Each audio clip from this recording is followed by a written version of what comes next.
It was 3 in the morning, a time when the city holds its breath.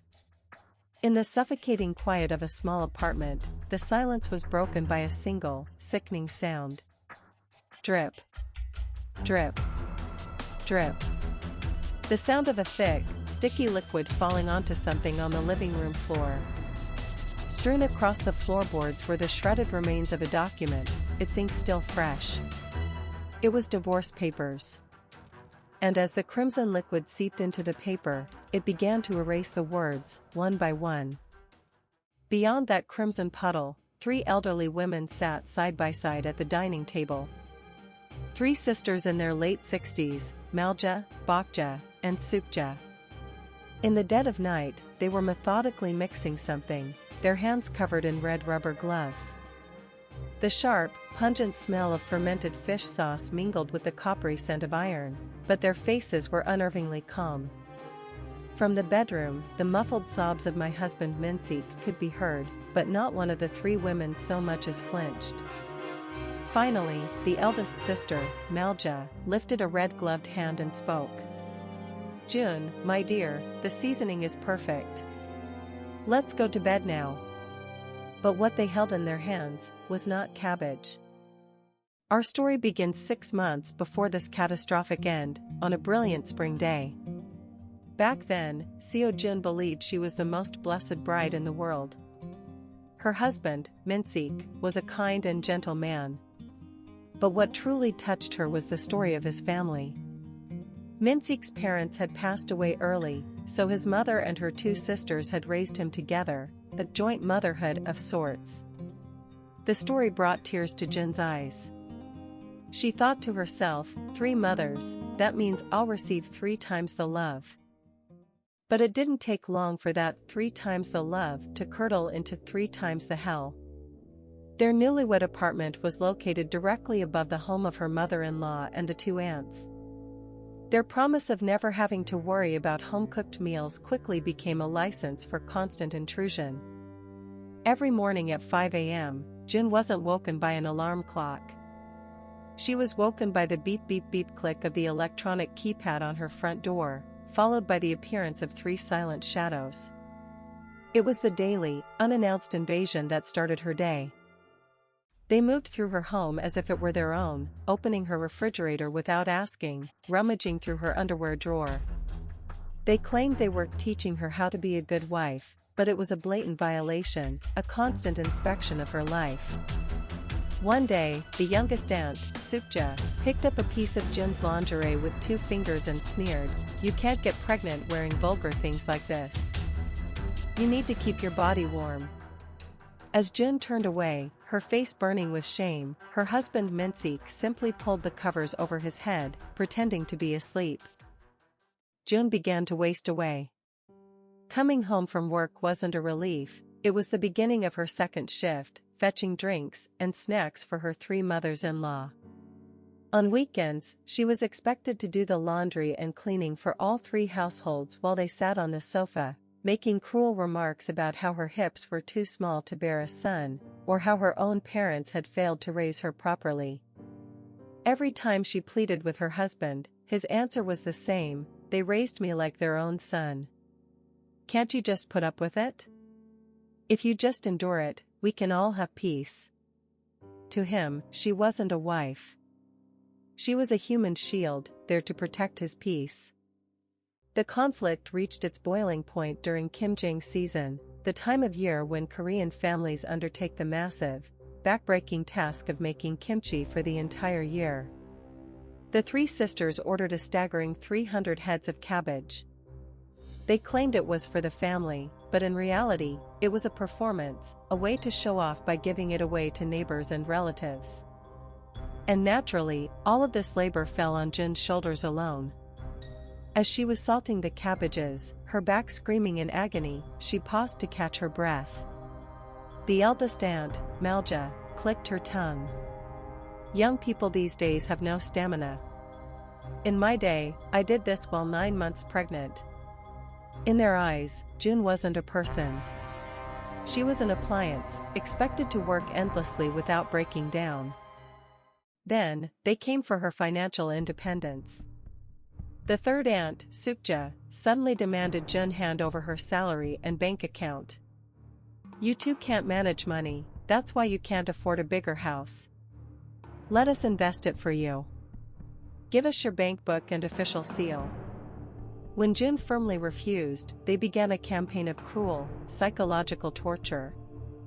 One day, while Jun was at work, her beloved cat, Gurium, whom she loved like a child, disappeared. The front door had been left wide open. It was an accident, they said, but the faint, cruel smiles playing on their lips told a different story. June frantically searched the neighborhood, but Gurium was gone. That night, for the first time, she screamed at her husband. Your mothers did this on purpose. They got rid of my cat. But Minseek treated her like she was losing her mind. You're being too sensitive lately. You know how much they adored the cat, why would they do that? Maybe you should see a doctor. Staring into her husband's cold, dismissive eyes, June had a horrifying realization. This entire family was a prison, and gaslighting was the bars on the windows. But the final blow that shattered Jun's soul was yet to come. A few days later, she accidentally overheard her mother-in-law on the phone. The bedroom door was slightly ajar, and the voice she heard was chillingly cheerful. Oh, don't you worry. We renewed the life insurance policy in the girl's name this year. If she leaves, who will take care of our Minseek when he's sick? We'll never let them divorce. Of course, if she dies, that's a different story. It was the conversation of monsters. They didn't see her as family. She was an unpaid caregiver and a consumable asset, waiting for a payout. A primal survival instinct roared to life inside Jun. A cold terror washed over her. If she stayed here, she would truly be buried and forgotten. With a trembling hand, she pressed the record button on her phone, saving the entire conversation. That evening, she placed the divorce papers on the dining table. I can't do this anymore. I'm leaving. Give me a divorce. The air in the room instantly turned to ice. 3 pairs of eyes locked onto Jun. They weren't looking at a person. They were the eyes of predators, staring down prey that was trying to escape. Where do you think you're going?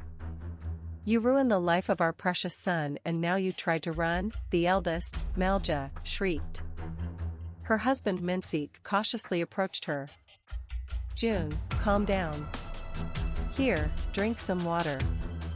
They're just upset. He handed her a glass. Parched with thirst and fear, June drank it without thinking. It was a fatal mistake. Within 10 minutes, her vision began to blur, her body growing as heavy as waterlogged cotton. Through her fading consciousness, she saw it, the servile smile on her husband's face as he glanced at his mother's for approval. June feigned unconsciousness, her eyes closed, listening as the voices of the 3 women buzzed in her ears. I called a private ambulance. We'll tell them she's having a psychotic break, and they'll take her away. A year locked up in a mental hospital should make her more obedient. They were planning to have her forcibly committed. The front door was already locked from the outside. She was trapped. Biting her lip until she tasted blood, June fought to stay conscious. It was time to play her final, desperate card. She staggered to her feet and walked not towards the 3 women, but towards her husband, Minseek. Minseek, she said, her voice steady. Do you even know who your real mother is? Her words dropped like a bomb in the silent room. Minseek's eyes widened in shock. It was the one secret they had always danced around, the one question he had suspected but never dared to ask. Seeing the sisters exchange panicked glances, June pressed her advantage. The women you call aunt, and the woman you call mother, you should get a DNA test. Then you'll understand why the 3 of them are so obsessed with one son. Minseek collapsed to the floor, clutching his head, his world completely shattering. As the 3 women rushed to their crumbling son, June pulled out the phone she had hidden. She hit send on a message she had already drafted. Subject: domestic abuse and kidnapping in progress, request immediate assistance.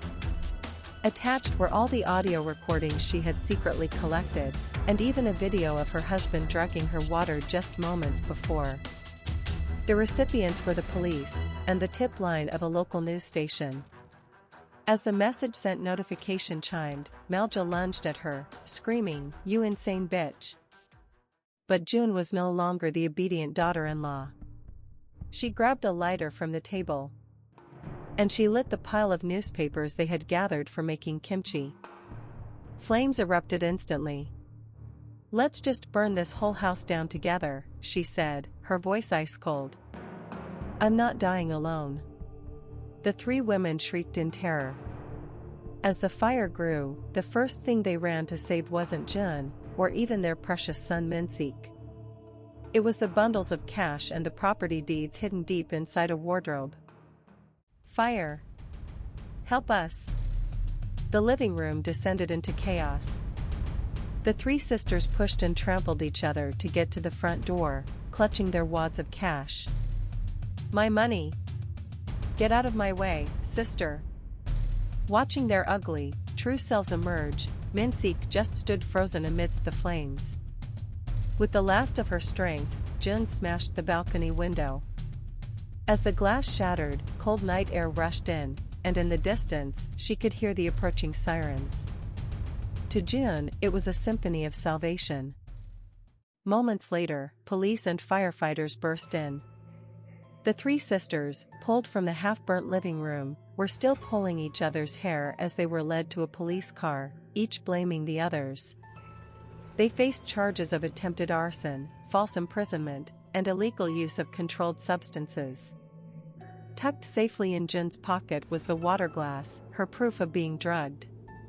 As she sat in the ambulance, her face smudged with soot, she took one last look at her husband Minsik in handcuffs. His eyes screamed with a dawning horror and regret, but in Jun's heart, there was nothing but silence. Months later, Jun sits alone in a small but cozy studio apartment. Warm sunlight streams through the window. Before her is a simple meal, a steaming bowl of instant rice and a few small side dishes. There is no one to criticize her, no one to invade her space. Just perfect, absolute quiet. As she lifts a spoonful of rice to her lips, a small smile forms. The sound of her own chewing is sweeter than any music she has ever heard. Three greedy mouths tried to devour her whole, but in the end, they only succeeded in digging their own grave. All that remains for Jin now is a delicious silence. She takes a slow, deep breath. The scent of freedom, she realizes, smells just like warm rice. It is simple, and it is sweet. The camera holds on her peaceful face, as the scene slowly fades to black.